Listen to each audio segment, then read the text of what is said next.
Assalamualaikum warahmatullahi wabarakatuh. Sampurasun. Kita akan mendengarkan paparan dari Kang Deddy Mulyadi ya.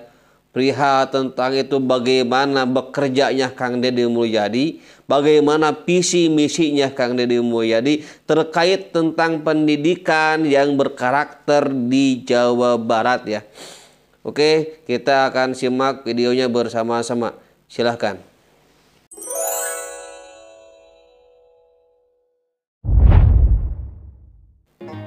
Bismillahirrahmanirrahim. Assalamualaikum warahmatullahi wabarakatuh. Sampurasun. Bapak Ibu yang saya hormati, yang pertama barangkali cara kerja saya itu tidak konseptual seperti Pak Sekda yang dokter. Saya bekerja berdasarkan apa yang dirasakan oleh hati saya dan kemudian cepat melakukan eksekusi, dan itu saya lakukan dulu ketika jadi bupati. Saya orang yang selama memimpin 2 periode nggak pernah bawa laptop, nggak pernah bawa catatan, nggak pernah bawa pulpen, nggak pernah bawa teks. Saya hanya mengikuti apa sih yang terjadi di alam ini, kemudian apa yang harus saya lakukan. Nah, pertama saya mohon maaf saya belum menjabat ya, tetapi saya ingin sebelum menjabat ini saya membuat jalan yang terbuka agar ketika sudah dilantik saya tinggal mengeksekusi, dan sudah terjadi sebenarnya sudah lama berjalan.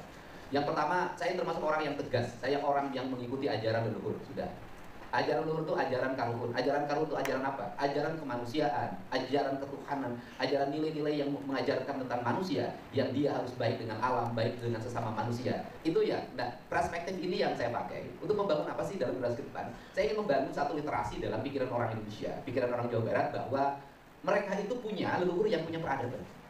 Saya sekali lagi tegaskan, mereka punya leluhur yang punya peradaban tinggi.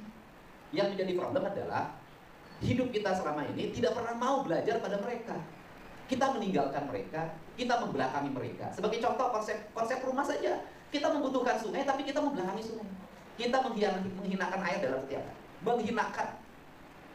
Ketika hujan air kehilangan tempat, seluruh tempat dibeton. Ketika hujan air kehilangan tempat berteduh, seluruh gunung dibakar. Ketika hujan air kehilangan tempat, bagaimana dia diam, maka seluruh pasir batu diangkat. Jangan-jangan kita termasuk kategori orang yang murni. Nah, saya ingin membangun kesadaran bahwa beragama itu adalah sikap kita untuk menjunjung tinggi, menghormati alam semesta ini, dan sikap kita untuk menjunjung tinggi kemanusiaan. Itulah sikap beragama.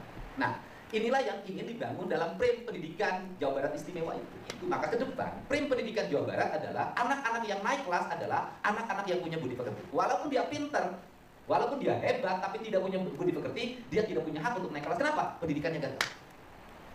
Nah, karena itu yang menjadi perspektif, maka harus dimulai dari guru. Gurunya bagaimana? Ya mau tidak mau, kalau ingin Jawa Barat istimewa, gurunya harus istimewa. Maka pendidikan yang harus dilakukan oleh Dinas Pendidikan Provinsi Jawa Barat adalah menseleksi guru, membuat format guru yang baik untuk anak-anak kita. Dengan satu catatan penting ke depan, Pak, nanti bisa bikin edaran. Di ruang kelas, di dalam lingkungan sekolah, guru hanya boleh memposting TikTok dan sejenisnya yang berhubungan dengan pendidikan.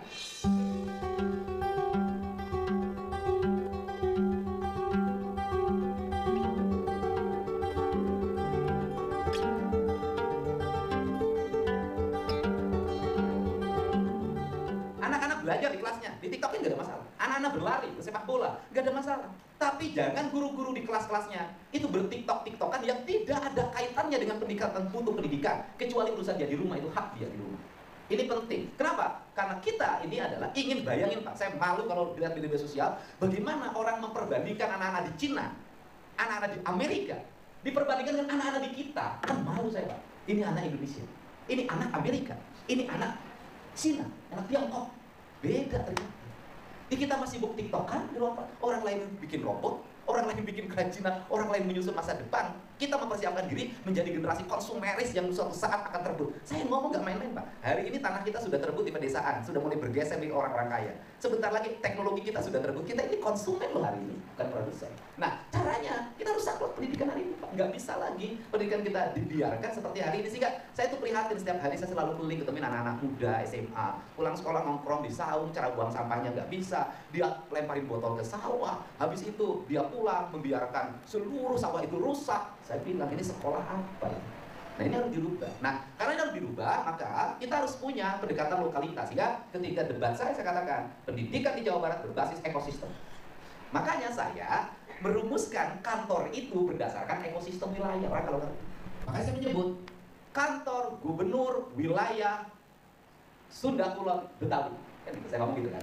Meliputi Kabupaten Bogor, Kabupaten Cianjur, Kota Bogor, Kota Depok. Itu ini kan wilayah. Apa sih di situ? Itu nanti melahirkan satu karakter kebudayaan. Dua karakter ya dengan Betawi.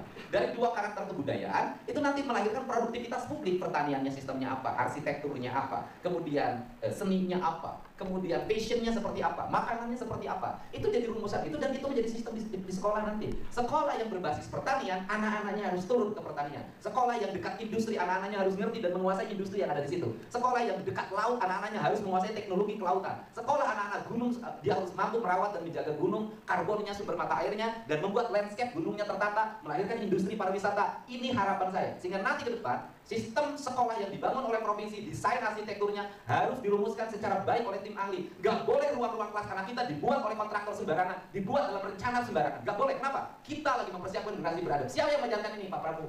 Bagaimana dia membangun SMA Nusantara, Taruna Nusantara? Apa kita tidak malu? Semua orang hari ngomong anak apa? Eta bangunan sekolah naonnya nu alus di Bandung Barat, SMA Taruna Nusantara. Saya pengen dong yang dibangun oleh pemerintah provinsi ini bagus seperti ini. Ruang kelas di rumusan, nggak apa-apa mahal juga. Yang penting di ruang kelasnya dilengkapi oleh toilet, jendela yang terbuka terbuat dari bambu. Nanti seluruh meja ini akan bambu, Pak. Saya sudah punya percontohannya. Kemudian tinggi ruang kelasnya disesuaikan dengan udaranya, dengan wilayahnya. Di daerah dataran rendah, bangunannya harus tinggi agar anak-anak tidak panas di ruangan. Sekolah tidak boleh dekat ke jalan raya, Pak. Beresiko, berisik, kecelakaan. Dia harus mundur ke dalam dan dia harus punya halaman luas dan dia harus dilingkari oleh pepohonan yang mencerminkan peradaban manusia. Sekolah itu harus menjadi tempat di mana anak-anak kita enggan pulang karena betah di sekolah. Kemudian yang kedua adalah bagaimana kita merespon publik. Hari ini misalnya ada keributan di Kerawang, di Cikampek, anak-anak nggak bisa ikut seleksi perguruan tinggi negeri. Kelalaian apa? Selesaikan. Nggak boleh lagi muncul. Kalau PTD-nya kerja, gerak. Kalau kepala sekolahnya bisa ambil keputusan, berhentikan. Itu cara kerja. Jangan malu, Pak, muncul keluar anak demo. Malu pemerintah ini kayak nggak kerja. Ini yang kedua. Kemudian yang ketiga, ini ijazah. Bagi saya ijazah itu urusan agama.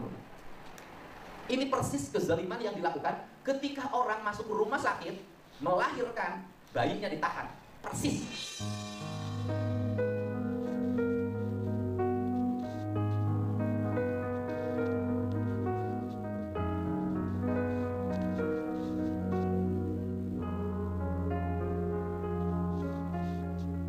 Anda belajar jadi dokter ilmu pendidikan, Anda ngajar tentang kemanusiaan, Anda ngajar tentang Pancasila, Anda ngajar tentang agama, ada umroh tiap tahun. Siswa, Anda tahan ijazah. Di mana Anda belajar tentang peradaban? Saya marah sekarang. Kenapa? Loh, sekarang ngomong bahwa kalau ijazahnya diberikan, sekolahnya bangkrut. Emang ijazahnya ditahan, duitnya masuk? Salah. Yang rugi dua-duanya. Sekolahnya rugi, siswanya rugi. Persis rumah sakit menahan pasien ketika melahirkan. Argonya terus bertambah, keluarganya tidak punya kesempatan nyari duit. Dan kebijakan yang akan saya ambil adalah saya, pemerintah Provinsi Jawa Barat akan membayar seluruh tunggakan itu 100%. Tetapi dengan catatan seluruh bantuan BPMU akan kami hentikan dan kami hanya akan memberikan bantuan beasiswa untuk seluruh rakyat Jawa Barat yang miskin yang sekolah di swasta, tetapi sekolah swastanya bukan sekolah swasta mahal. Artinya kan ada sekolah swasta yang uang masuknya 10 juta, bayarannya 500 juta, sekolah-sekolah favorit. Tetapi di sini juga ada pembelajaran pendidikan bagi orang tua, Pak. Saya bukan hanya guru yang disalahin, orang tuanya saya kritik. Banyak anak-anak yang orang tuanya dimasukin di sekolah favorit nggak bisa bayar juga. Banyak juga orang tua ngeluh-ngeluh bisa, tapi bayar 1 juta nggak bisa. Orang tua kenapa? Pendidikan anak yang utama. Lebih baik menjual anting, menjual giwang, menjual baju di rumah untuk nebus ijazah ini buat orang tuanya. Kenapa? Itu ibadah Anda pada anak Anda. Bapak saya menyekolahin anak 9. Hanya tentara prajurit kepala, palang 3. Ibu saya tukang kulinadur, anak-anaknya sekolah. Dan bagi dia kehormatan itu adalah ketika anak-anaknya bisa bayaran sekolah, itu kehormatan. Ibu saya tuh puasa-puasa. Nah, hari ini banyak orang yang terlalu bergantung pada negara, kemudian HP anyar, motor anyar, skincare kabeli, hari ijazah sambung nebus. Ini juga kritik buat orang tuanya. Oke, tadi kita telah mendengarkan bagaimana paparan dari Kang Deddy Mulyadi ya. Pertama terkait tentang siswanya. Bagaimana siswa harus dirubah ya karakternya. Dari segi gurunya juga harus ada perubahan dari gurunya. Harus dirubah. Jangan sampai main TikTokan di kelas ya. Dan yang ketiga tentang bagaimana cara mindset ruang kelas yang bagus, ada toiletnya, membuat bangunan kelas yang bagus, tidak asal-asalan dibuatnya. Dan juga tentang ijazah. Kang Deddy selalu berbicara keras tentang ijazah, jangan ditahan. Jangan ditahan ijazahnya, berikan kepada siswanya. Apalagi kalian sekolah-sekolah swasta, jangan diberikan bantuan oleh negara, oleh pemerintah, tapi tetap saja ijazah siswanya ditahan. Kang Deddy selalu tegas, apakah uangnya untuk bantuan sekolah atau untuk beasiswa siswanya? Untuk beasiswa siswanya, ya, untuk beasiswa masyarakat miskin. Ya, itu ya, tadi kita telah mendengarkan bagaimana paparan dari Kang Deddy Mulyadi ya terkait pendidikan. Ini harus tegas ini pendidikan ini. Jangan sampai kita kalah ya menjadi negara yang konsumen, bukan negara yang produsen.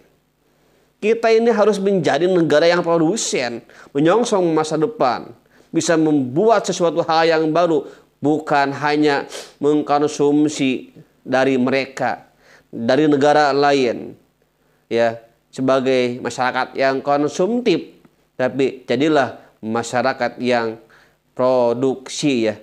Sekian, terima kasih. Wassalamualaikum warahmatullahi wabarakatuh.